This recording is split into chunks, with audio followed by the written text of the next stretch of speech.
नमस्कार दोस्तों। आज हम सीखेंगे कि किस तरीके से वोटर लिस्ट में अपनी 2002 की डिटेल आपको ढूंढनी है। क्योंकि फॉर्म ऑफलाइन भरना तो हमने अपनी पिछले वीडियो में सीख लिया। दूसरा तरीका ऑनलाइन भरने का है, लेकिन उसके लिए ये श्योर कर लें कि आपका वोटर कार्ड पे जो नाम है वही आपका आधार कार्ड पर हो और आपका आधार लिंक हो आपके मोबाइल नंबर के साथ, तभी आप ऑनलाइन फॉर्म भर पाएंगे। अगर ये सारी चीज़ें दुरुस्त हैं तो ठीक है, नहीं तो सबसे बेटर ऑप्शन है कि आप ऑफलाइन फॉर्म ही भर दें। हाँ, अगर ये चीज़ें आपकी ओके हैं तो आप ऑनलाइन की तरफ जा सकते हैं, लेकिन दोनों ही सूरतों में आपको 2002 की आपको डिटेल चाहिएगी कि वो डिटेल आप कैसे ढूंढें। तो आइए शुरू करते हैं। NSVP ये हमारा पोर्टल, जैसे मैंने आपको बताया, इस पर जाएंगे आप। यहाँ आप देखेंगे वोटर, ये इलेक्शन कमीशन ऑफ इंडिया का ऑफिशियल वेबसाइट है जिस पे आप जाकर अपने डिटेल ढूंढ सकते हैं। तो इस तरीके का इंटरफेस है। ये आपको कंप्यूटर और मोबाइल दोनों पे आप खोल सकते हैं। मैंने अभी मोबाइल पे ओपन किया हुआ है, तो आप ध्यान से देखेंगे तो आपको नज़र आएगा यहाँ search your name in last SIR। अच्छा, इसमें एक अच्छी बात और भी है। इसमें अगर आप नए वोटर हैं तो ये फॉर्म 6 अवेलेबल है, आप यहाँ से फॉर्म भर सकते हैं। आप कोई नाम डिलीट करने के लिए अगर कोई चाह रहे हैं कि कोई एक्सपायर हो गया, उनका डिलीशन डालना है, फॉर्म 7 के माध्यम से डाल सकते हैं। और कोई एंट्री अगर आपको करेक्शन करनी है तो फॉर्म 8 में भी जा सकते हैं। जैसे जो अभी हमने थोड़ी देर पहले बात की थी कि अगर नाम एक जैसा ना हो तो, अब वोटर कार्ड में आपका नाम अलग हो और आधार में अलग हो, कुछ आगे पीछे शर्मा, श्री, कुमार ऐसे ऐड हो गया हो, तो आप उसको ठीक कर सकते हैं फॉर्म 8 भर के।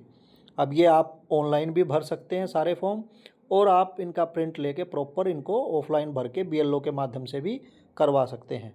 तो आइए पहले सबसे पहले हम अपना ढूंढना शुरू करते हैं कि लास्ट SIR यानी कि 2002 में हमारी वोट कहाँ थी।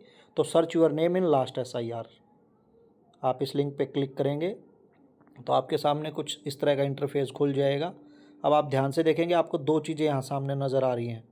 सबसे पहले आप देखेंगे सर्च बाय इलेक्टरल डिटेल्स, जो आपको ब्लू में ऊपर नज़र आ रहा है, नीले रंग में।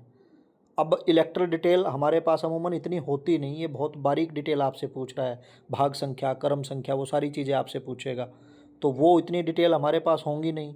तो सबसे बेहतर ऑप्शन है कि आप इसके राइट साइड में देखेंगे search in the last SIR E roll, यानी कि पूरा रोल ही आप डाउनलोड कर लें और उसमें अपना नाम आराम से ढूंढ लें, तो वो शायद हमारे लिए इजी है। हाँ, अगर आपके पास पूरी डिटेल अवेलेबल है, भाग संख्या, क्रम संख्या सब आपको पता है, तो आप इसके थ्रू भी ढूंढ सकते हैं, लेकिन वो अमूमन पता ही नहीं होती, क्योंकि वो तो BLO को पता रहेगी, क्योंकि उसके पास 2002 की वोटर लिस्ट है, हमारे पास तो है नहीं।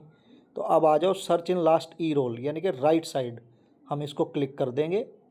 जब इसको क्लिक करोगे तो सिर्फ एक ही ऑप्शन बचा आपके पास। ये पूछ रहा है कि आप किस स्टेट से ढूंढ रहे हैं, तो मैं उदाहरण के लिए अपने स्टेट का नाम डाल रहा हूँ, हरियाणा। आप जिस भी स्टेट से हैं आप ढूंढ सकते हैं। मैं हरियाणा क्लिक किया। हरियाणा के बाद इसने मुझसे पूछा कि आपकी असेंबली कंस्टिट्यूंसी कौन सी है। ये जो चीज़ आपको सामने नज़र आ रहा है, यानी कि आपकी विधानसभा। तो विधानसभा के लिए मैं क्लिक करूँगा। विधानसभा मेरी उस वक्त रही होगी हसनगढ़, तो मैं हसनगढ़, ये आप वैसे किसी भी विधानसभा का निकाल सकते हैं, उसमें कोई बड़ी इशू नहीं है। मैं हसनगढ़ डाल रहा हूँ, ये 28 हसनगढ़, क्योंकि मुझे पता है उस वक्त ये मेरी विधानसभा थी। इधर डिस्ट्रिक्ट अगर आप सिलेक्ट करेंगे तो आपका डिस्ट्रिक्ट आ जाएगा।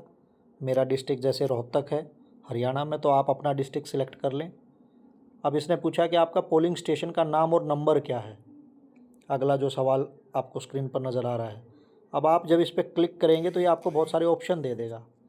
उदाहरण के तौर पे आप किसी, क्योंकि मैं तो अभी आपको आपको तो अपनी चाहिए, तो आपका डिस्ट्रिक्ट हो गया, आपकी विधानसभा होगी, और ये हम सबको लगभग पता रहता है कि मैं आदर्श नगर में था, या मैं किसी और विजयनगर में था, या मैं उस वक्त इस गांव में था या उस गांव में था। तो उस विधानसभा के अंतर्गत आने वाले सभी गांवों की सूची इस लिस्ट में आपको देखने को मिलेगी। तो मैं उदाहरण के लिए अभी मायना एक जगह है हमारे यहाँ, गांव है, तो उसको मैं सिलेक्ट कर लेता हूँ। अब मैं व्यू करूँगा, ये जो ग्रीन कलर का बटन है व्यू के लिए, इसको आप क्लिक करेंगे। थोड़ा टाइम लेगा क्योंकि ये पूरा PDF आपको दे देगा। उस PDF के माध्यम से जो है आप देख सकते हैं कि आप एग्जैक्टली 2002 में किस भाग संख्या और किस क्रम संख्या के साथ वोटर लिस्ट के अंदर मौजूद थे। ये थोड़ा टाइम लेती है दोस्तों, लेकिन निश्चित तौर पे खुल जाएगी।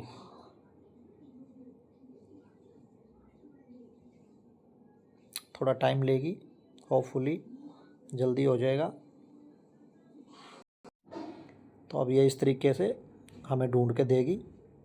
पीडीएफ थोड़ी देर में हमारे सामने आ जाएगा। ये देखिए, ये पूरा पीडीएफ हमारे पास इलेक्टोरल रोल का आ चुका है। अब इसमें आप ध्यान से देखेंगे, कॉर्नर में भाग संख्या पहले से लिखी हुई है। उस वक्त विधानसभा का नंबर 28, हसनगढ़, ये सब लिखा हुआ है। अब आपको तीसरी चीज़ चाहिए, क्रम संख्या। अब वो क्रम संख्या देखिए, आप किसी के भी नाम के सामने जाएंगे, ये देखिए सामने आपको लिख रही है ना क्रम संख्या 1 2 3 4, यानी कि पूरी सीरीज़। अब हमें जिस भी नाम के लिए, अब हमें इसमें अपना नाम सर्च करना पड़ेगा। अगर हम 2002 में थे तो हम अपना सर्च करेंगे, अगर हम नहीं थे, हमारे पिताजी थे, उनका सर्च करेंगे, पिताजी भी नहीं, दादाजी थे तो दादाजी का सर्च करेंगे, जो भी उस वक्त की वोटर लिस्ट में अवेलेबल हो। क्योंकि हम जो रेफरेंस देने के लिए हमें नंबर चाहिए, या तो अपना खुद का हो, खुद का नहीं है तो पिताजी का हो, दादाजी का हो, महिलाओं के केस में उनके पिताजी का हो, माताजी का हो। इस तरीके से पूरी सीरीज़ है, वंशावली आपको मेंटेन रखनी है। तो क्रम संख्या आप किसी भी नाम पे, मैं उदाहरण के लिए कोई भी नाम इसमें आप रख लीजिए, मैं प्रकाश रख लेता हूँ। तो जैसे यहाँ लिखा हुआ है 70, प्रकाश के नाम के सामने आप देखेंगे 70, तो 70 इनकी क्रम संख्या है। भाग संख्या हमें मिल चुकी है, विधानसभा की संख्या मिल चुकी है, अब क्रम संख्या हमें मिल चुकी है, और ये सामने इनके पूरे वोटर नंबर सामने मौजूद हैं। तो इस तरीके से आप ये पूरी लिस्ट डाउनलोड करके आप अपने जिसका भी आपको डिटेल आपको चाहिए वो आप निकाल सकते हैं, 2002 में वो कहाँ थे। और अब फिर उसको आप अपने नए फॉर्म में, जो अभी आपको बीएलओ दे रहे हैं, उसमें आपको इंटर करना है। और ये हम सबकी नैतिक जिम्मेवारी है। मैं बार बार कह रहा हूँ, एसआईआर फॉर्म समय से भर के तुरंत उसको जमा करवाएं, उसी से आगे का काम स्मूथ हो पाएगा। उम्मीद करता हूँ इसमें आपको काफ़ी कुछ सीखने को मिला होगा। अगर फिर भी कोई कन्फ्यूज़न है दोस्तों, आप कमेंट में पूछते रहते हैं और मैं निश्चित तौर पर जवाब देने की पूरी कोशिश करता हूँ, और उम्मीद करता हूँ कि आपको इससे काफ़ी कुछ सीखने को मिला होगा। चलिए फिर मिलते हैं किसी अगली वीडियो में।